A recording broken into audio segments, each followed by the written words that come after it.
birababaje cyane, aho wumva abantu basigaye bavuga ngo jewe hakompa akazi umukizwa ngo nogaha umupagani. Nagatukisha ukizwa ni detaye y'inyifato yawe, ni ivyamuri kurama, kuko ivyamwa vyawe nibyo bidetermina uriwe kandi bigatuma uwo kwifuza. Haleluya. Nta kintu kibaho kiryoshe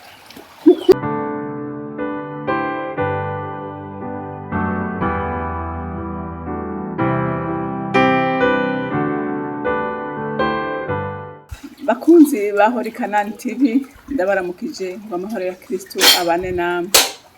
Ndanezerewe kuri uyu munsi ko Imana isubiye kunyongera akanya keza kugira ngo tuganire ijambo ry'Imana. Ariko imbere yuko tuganira tatubanze twishire mu biganza by'Uhoraho. Mana data rugira byose uri mu ijuru, Mana yera, Mana nziza, nje imbere yawe muri iki gitondo ciza cy'umugisha, ndaguhimbaza, ndagutazira, ndakuririmbira ishimwe, nifatanya n'abamarayika mu ijuru badahengeshanya kuko ikubita imbere bagutazira bavuga ngo urera urera urera. Nanje nifatanije n'inyoni ziriko ziraririmba zivuga urukundo rwawe n'ineza yawe, ukuntu zitwararika. Uri Imana ibereye gushima, uri Imana ibereye kuninahazwa, kuko mukunzi mwiza utwitaho uko bukeye nuko bwije. Uri Imana yadukunze urukundo rutangaje, n'uyu munsi mu ntege nke zacu ntuduta ntutureka, uduhora hagufi utugirira neza. Niki gitondo tugiriye neza, none mwami Imana nk'abana bawe bahezagiwe, reka natwe tukuririmbire tuvuge ngo uri mwiza urera uragororotse. Kandi ndakwinginga ngo n'aka kanya tugiye kuganira ijambo ry'Imana, ndasabye mpemu yera ngo zubane natwe tugendereye kandi tugiriye neza, unshoboze gukora igikorwa neza nk'uko wowe wabiteguye, ko nzi neza ko integuro yawe ari nziza, kandi nzi neza ko n'ivyo wateguriye abana b'Imana ni vyiza. None rero ufashe mu nkomezi zanjye ntavyo noshobora, ariko hamwe nawe nshobozwa byinshi. Ndagushimiye kandi ndaguhimbaje uvyemeye kandi ukawemeye kubana natwe twese. Icubahiro n'ishimwe bivye umwami wacu mu izina rya Kristo Yesu nsenze nizeye kuvyumvise. Amen, amen. Ndagomba ko tubandanya ku cigwa twari twatanguye tuvuga ku nyifato dukwiye kugira nk'abana b'Imana. Imana nta muntu n'umwe yibagiye. Twaraganiriye icyo Imana isaba umugore, twarabonye icyo Imana isaba umugabo, twarabonye icyo Imana isaba umwana, twarabonye icyo umuvyeyi asabwa, ko n'umuvyeyi arafise inyifato tuza kugira imbere y'abana. Rero n'abakozi bo mu nzu, haleluya, n'abakozi bo mu nzu, sinabo mu nzu gusa, umuntu wese azi ko afise umukoresha, kandi nta numwe adafise umukoresha. Udafise umukoresha na leta n'umukoresha, nk'umukozi rero mwiza ahimbara Imana ariho inyifato akwiye kugira. Rero nta muntu n'umwe abaho adafise umukoresha, nta numwe. Kandi ndetse n'umukoresha wo mu isi, twese turafise umukoresha mukuru wo mu ijuru dukwiye kubaha. Rero twese yaraduhaye amategeko ngenderwako. Imana nta kintu na kimwe yibagiye. Reka rero dusome ijambo ry'Imana mu Banyefeso igice ca 6, turasoma umurongo kuva ku murongo wa 5 dushikane ku murongo w'8.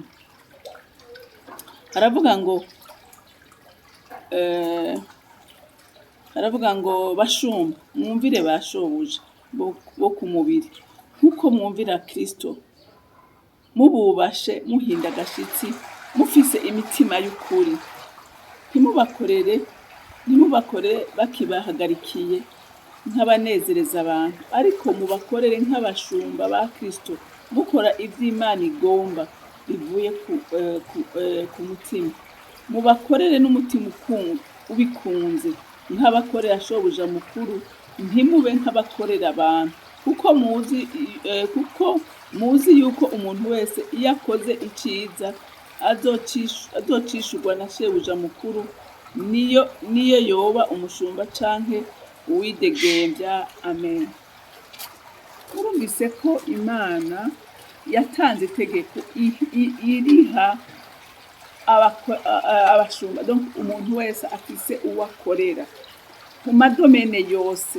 Muhava mwiyumvira ngo n'abakozi bo muhira gusa, oya, mu masosiyete, abakozi ba leta, twese uko tungana ijambo ry'Imana rito riratubwira ngo akazi twashinzwe, haleluya, akazi twashinzwe tugakore tuzi neza ko tutariko dukorera ba databuja bo mu mibiri, ariko turiko dukorera Imana yacu, haleluya.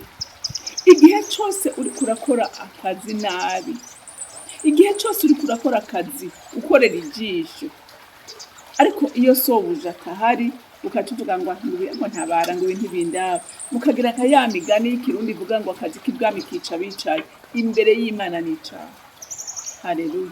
Imbere y'Imana n'icaha, kuko umuntu wese arafise icyo azobazwa imbere y'Imana yiwe.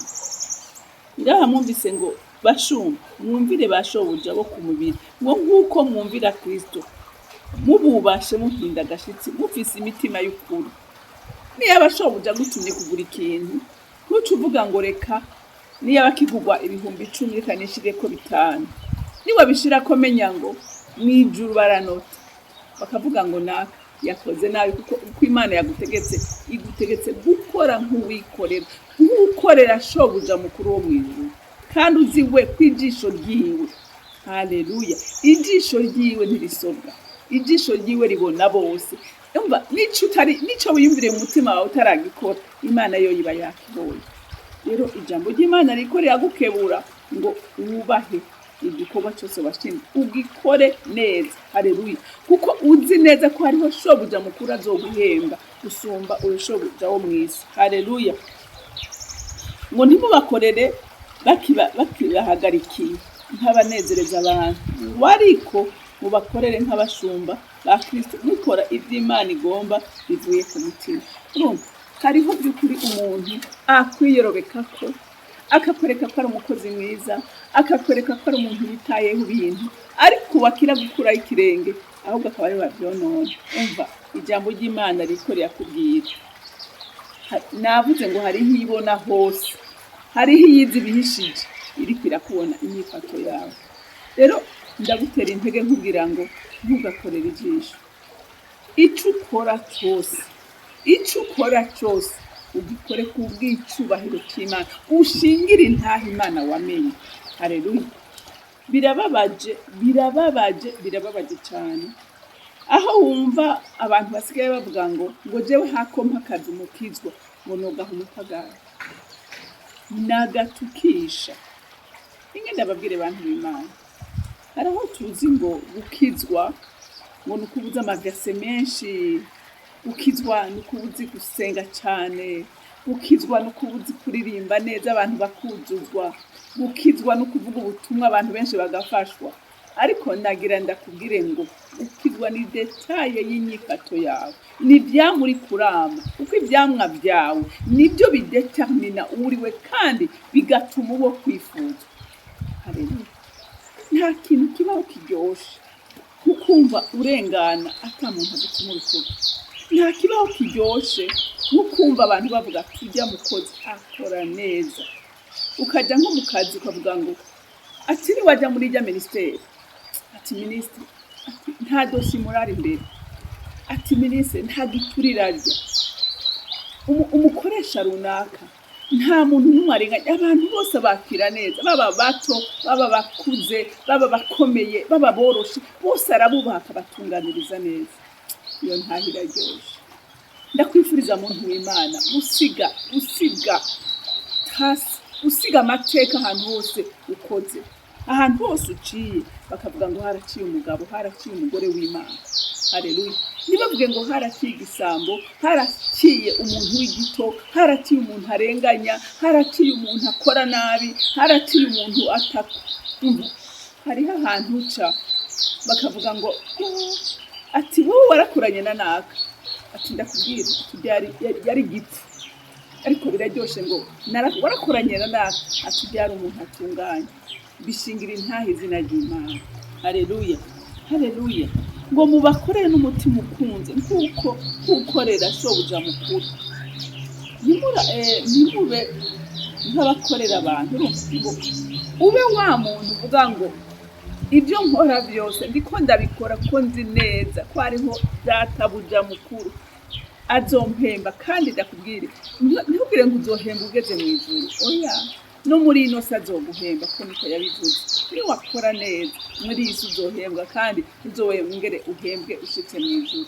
Ariko birababaje kubona uyu munsi uriko urahembwa mw'isi ariko mw'ijuru ukazomera nka wa mutunzi umwe yanka gufasha Lazaro. Iyo nkuru yo mwese ngira murayizi, yaguwe neza mw'isi ariko ashitse mw'ijuru akababazwa, ageze gupfa akababazwa. Ariko uzowe umwe nawe uzokwicarana na Kristo unezerewe agushimira ko wakoze neza. Haleluya. Ngo kuko aha ku murongo w'umunani, ngo kuko muzi yuko umuntu wese iyo akoze icyiza azocishurwa na shebuja mukuru, niyo yoba umushumba canke uwidegembya.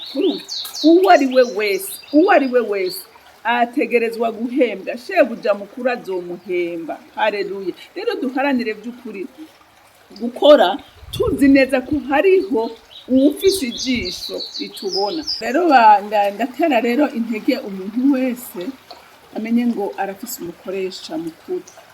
Turafise abakoresha ngaha mw'isi, n'uvuga ngo afise abakoresha, umenye ngo hariho umukoresha mukuru mw'ijuru.